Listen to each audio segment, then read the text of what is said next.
Good evening class, myself S K Singh.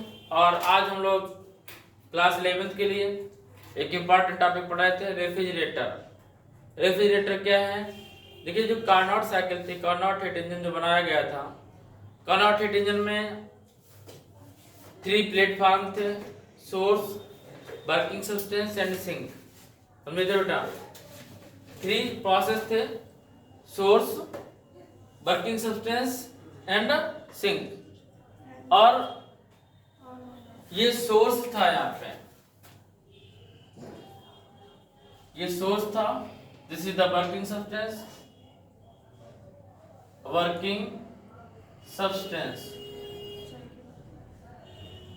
और this is the sink. ये sink था इसमें कार्नोट हीट इंजन में। रेफ्रिजरेटर क्या है? रेफ्रिजरेटर आप हीट रेफ्रिजरेटर बोले, या इसको सेकेंड नाम इसका है हीट पंप्स। अब देखिए इसमें क्या है, जब आपने कार्नोट इंजन पढ़ा था तो कार्नोट इंजन में इसमें कोई बहुत ज्यादा डिफरेंस नहीं है। जब कार्नोट इंजन पढ़ा था तो आपने इस टाइप से फिगर बना था, सेम फिगर था, बट यहाँ हुआ करता था सोर्स और ये सिंक जो कि सेम टाइप का है, और यहाँ वर्किंग सिस्टम डब्ल्यू हुआ करता है। इधर से कार्नोट हीट इंजन में, ये कार्नोट हीट इंजन है, कार्नोट हीट इंजन। इसमें क्या था कि हीट सोर्स से वर्किंग सिस्टम जाएगी और जो बचेगी वो सिंक में जाएगी। सिंक को यू बोलते थे, सिंक यू बोलते थे, ठीक है ना। तो इसका टेम्परेचर T1 था, इसका टेम्परेचर T2 था। टेम्परेचर दोनों का ही हॉट होता है, यानी कोल्ड नहीं होता है, लेकिन T2 का टेम्परेचर थोड़ा कम होता है और T1 का बहुत ज्यादा होता है, ठीक है ना। जैसे अभी हम लोगों ने न्यूमेरिकल सॉल्व किया था, तो न्यूमेरिकल सॉल्व करने में T1 का जो टेम्परेचर था तो वो 5 कितना था, 500 केल्विन, ठीक है ना। और जो T2 का टेम्परेचर था वो हम लोगों ने लिया, कंसीडर किया था कितना, 300 केल्विन, ठीक है। मींस टेम्परेचर में थोड़ा डिफरेंट होता है। ये कार्नोट इंजन की बात कर रहे हैं, this is T1 is greater than T2, ठीक। तो इसमें हम लोग यूज करते थे फर्स्ट लॉ ऑफ थर्मोडायनामिक्स। क्या था कि Q equal W plus U। ये फर्स्ट लॉ ऑफ थर्मोडायनामिक्स था, Q equal W plus U। अब ये U क्या, इंटरनल एनर्जी थी। यहाँ पे जब रेफ्रिजरेटर लेंगे तो रेफ्रिजरेटर क्या है, तो इसमें लिखेंगे रेफ्रिजरेटर में, a refrigerator is a Carnot heat engine working in the reverse direction. क्या? Working in the reverse direction. जिसका डायरेक्शन होता है रिवर्स होता है, समझे इधर। इसका डायरेक्शन सोर्स से सिंक तक, और इसका डायरेक्शन सिंक से सोर्स तक, डायरेक्शन अपोजिट हो गया। तो आप जब फिगर बनाएंगे तो ये फिगर नहीं बनेगा, ये फिगर बनेगा। रेफ्रिजरेटर यहाँ वर्क कर रहा है, सिंक ये है, सोर्स ये है। इसमें जो बॉडी हीट ऑब्जॉर्व करती है कार्नोट इंजन में, वो ऑब्जॉर्व करती है सोर्स से वर्क करने के लिए। और इसमें जो रेफ्रिजरेटर में, जो फ्रिज बोलते हैं जिसे, रेफ्रिजरेटर में जो हीट ऑब्जॉर्व करती है वो कहाँ जा करती है, कोल्ड रिसीवर से। कहाँ जा करेगी, कोल्ड रिसीवर से। इसका टेम्परेचर T1 है और इसको हीट Q1 से पोस्ट कर लिया, और जो हमारा यहाँ पर इंटरनल एनर्जी U कंसीडर करते थे, यहाँ पर हीट कंसीडर कर लिया Q2। क्या कंसीडर किया, Q2। वर्किंग क्या रहेगा, वर्किंग इसमें W ही रहेगा, ठीक है ना। ये क्या करता है, ये कैसे करता है समझिएगा, कि इसमें आइस और जो हमारा फूड वगैरह होता है उसे कोल्ड रखने का काम करता है कौन, फ्रिज, ठीक है ना। अब हम इसकी बात नहीं करेंगे, इतना समझ लिया, इसको हटा दे रहे हैं, ठीक है ना। हम केवल रेफ्रिजरेटर की बात करेंगे। तो इसमें वर्किंग क्या होती है कि इसमें पहले तो ये समझिएगा कि आपने देखा होगा कि जो फ्रिज होता है, रेफ्रिजरेटर होता है, उसके नीचे एक सिलेंडर लगा होता है। सिलेंडर में गैस फिलअप होती है, उस गैस का नाम होता है CCl। क्या बोलिए, तो गैस फिलअप की जाती है, क्या, Cl2F2, ये गैस फिलअप की जाती है। CCl2F2। और इसका नाम क्या होता है? Freon gas. क्या बोलते हैं इसे? फ्रियॉन। फ्रियॉन क्या बोलेंगे? फ्रियॉन। ये फ्रियॉन गैस होती है, आप समझिएगा। इसका वर्किंग स्टेप क्या है? जो फर्स्ट स्टेप लिखवाया था, कह रहा कि the gas is allowed to expand suddenly. देखो ये गैस फिलअप की जाती है, ये सडन कैसे जाती है? उसके आस एटमॉस्फेयर के, ये होता कहाँ पे है? क्योंकि जो फ्रिज होती है, फ्रिज का जो बॉक्स होता है, ये अंदर की बात कर रहा है। ये फ्रिज बना हुआ है, फ्रिज बना हुआ है ये, और ये डोर लगा हुआ है, तो ये फ्रिज के इनसाइड की बात कर रहा है। जो गैस रिलीज होगी, और गैस रिलीज होकर सडन बहुत ज्यादा मतलब आइस को जमा देती है। आपने देखा ऊपर बना होता है और आइस जम जाती है, ठीक है ना। अब आइस जमने का मतलब क्या होता है कि आइस को मेल्ट करने के लिए हमें हीट की नीड होती है। किसकी नीड होती है? समझेगा, जब कभी भी बारिश होती है तो एटमॉस्फेयर का टेम्परेचर हाई हो जाता है। ऐसा क्यों होता है? ऐसा इसलिए होता है क्योंकि आइस को मेल्ट होने के लिए हीट की नीड पड़ती है। देखो जो फिश होती हैं, जहाँ पे बहुत कोल्ड, बहुत ज़्यादा ठंड पड़ती है, ठीक है, झील वगैरह में, तो फिश आइस के नीचे दबी रहती है, उसको वहाँ पे ठंड नहीं लगती है। कश्मीर वगैरह में जहाँ पे बहुत ज़्यादा बर्फबारी होती है, तो बर्फ के घर बना लिए जाते हैं, ऊपर बर्फ के घर बनाते हैं, उसके अंदर रहते हैं, तो बर्फ के अंदर ठंड नहीं लगती है। जब बर्फ का घर बनाते हैं ऊपर ऐसे, अंदर घुस जाते हैं स्वर्ग बना के, ठीक है ना, तो वहाँ ठंड नहीं लगती है।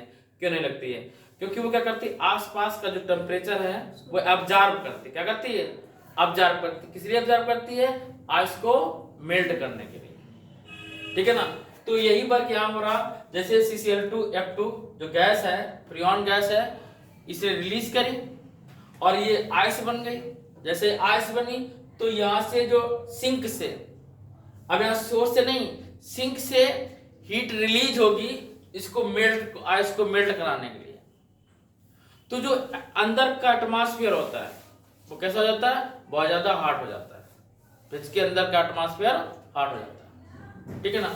इसके बाद में देखिए यहाँ से Q2 हीट, इसने Q2 हीट दी, ठीक है ना, और W वर्क हुआ। किसमें वर्क हुआ? आइस को मेल्ट कराने के लिए। अब जो हीट आपकी रिलीज हो रही है वो कितनी रिलीज हो रही है? Q1। उल्टा प्रोसेस होगा।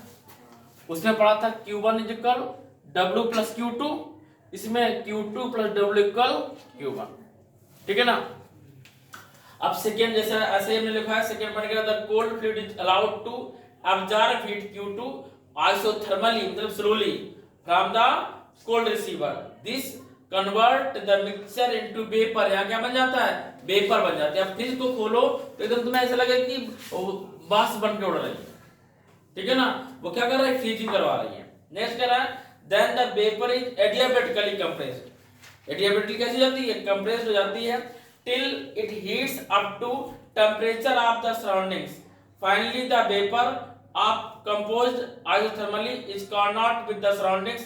This vapor release the heat Q1.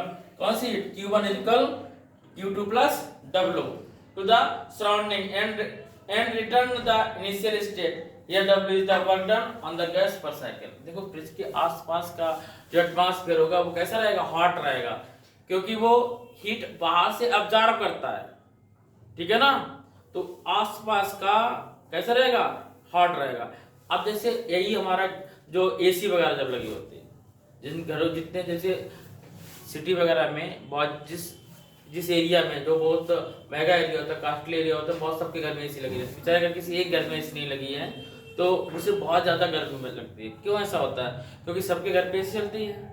तो जो सराउंडिंग के एटमॉस्फेयर का है, ठीक है ना, वहां पे हीट बहुत ज्यादा क्रिएट कर देता है। आउटसाइड, इनसाइड क्या कर लेता है? वो कोल्ड कर लेता है। वहां हीट क्या कर लेता है? अब्जॉर्ब कर लेता है, ठीक है ना। अब इसका मतलब ये बिल्कुल नहीं है कि T1 टेम्परेचर कम होगा, T2 ज्यादा होगा, और ये भी नहीं कि ये T1 इसे हॉट रिसीवर बोलते हैं। क्या बोलते हैं? इसको हॉट रिसीवर बोलते हैं। This is the hot receiver. और T2 क्या बोलते हैं? Cold receiver. कोल्ड का मतलब यहाँ आइस नहीं जमी हुई है, लेकिन इससे टेम्परेचर यहाँ पे लेस है। तो T1 का temperature T1 is greater than T2, ये है। बात समझ में आ गई नहीं आई? बताओ, बोलो। नहीं समझ में क्या नहीं आया?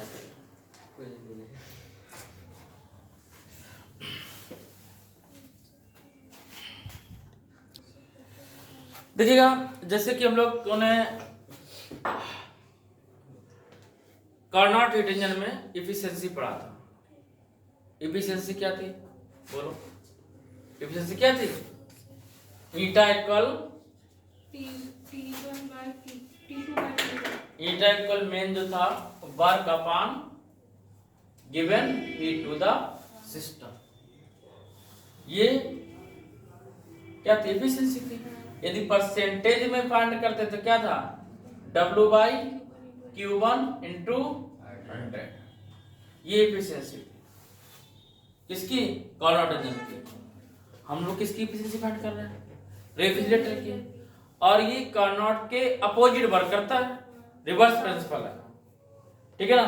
तो इसका जो हेडिंग डलवाए हैं, coefficient of performance. Coefficient of performance, coefficient of performance को बीटा से डिनोट करेंगे। किससे? बीटा से। इसे लिख सकते हो coefficient of performance, beta equal. और बीटा इक्वल होता क्या है? देखो, ये कार्नोट इंजन का जस्ट अपोजिट है, तो अपोजिट कर दो। क्या? अब देखो, इसमें हीट दी जा रही थी सोर्स से। कहां से? सोर्स से। इसमें हीट दी जा रही है किससे? सिंक से। कहां दी जा रही है? सिंक से। तो क्या लिखेंगे यहाँ पे? बीटा इक्वल लिखेंगे हम लोग Q2/W, Q2/W। ये इसका अपोजिट हो गया, पलट दिया Q2/W। यहाँ पर Q2 क्यों लिया गया? क्योंकि यहाँ से हीट एब्जॉर्ब करी जा रही, किससे? सिंक से। वहां हीट एब्जॉर्ब करी जा रही थी सोर्स से, ठीक है ना। तो इसको हम लोग लिख सकते हैं इस टाइप से कि बीटा इक्वल Q2 अपॉन, यहां से W वैल्यू फाइंड करेंगे। W इक्वल क्या आएगा? Q1 minus Q2। तो यहां पे आ जाएगा Q1 minus Q2। This is the value of coefficient of performance, ठीक है ना। और तुम्हें ये भी पता होगा कि जो कोल्ड रिसीवर है, मींस जिसकी वैल्यू Q2 है, वहां पर टेंपरेचर कितना है? T2 है।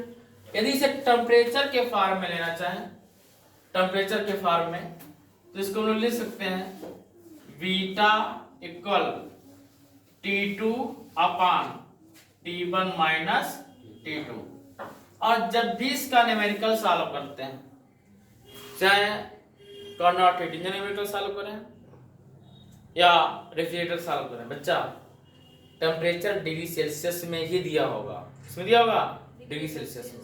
इसको किस में कन्वर्ट करना है? केल्विन में। तो केल्विन में कन्वर्ट करने के लिए क्या करते हैं? 273 ऐड करते हैं। क्या ऐड करते हैं? 273। इसके बाद एक क्वेश्चन, इसके बाद में हम इसको एंड करेंगे। बेटा आज टाइम कंप्लीट हुआ है, हो गया, तो इसलिए नेक्स्ट जो न्यूमेरिकल वगैरह नेक्स्ट वीडियो मिलते हैं नेक्स्ट वीडियो के साथ। तब तक के लिए इसके सिंह का जय दे देंगे।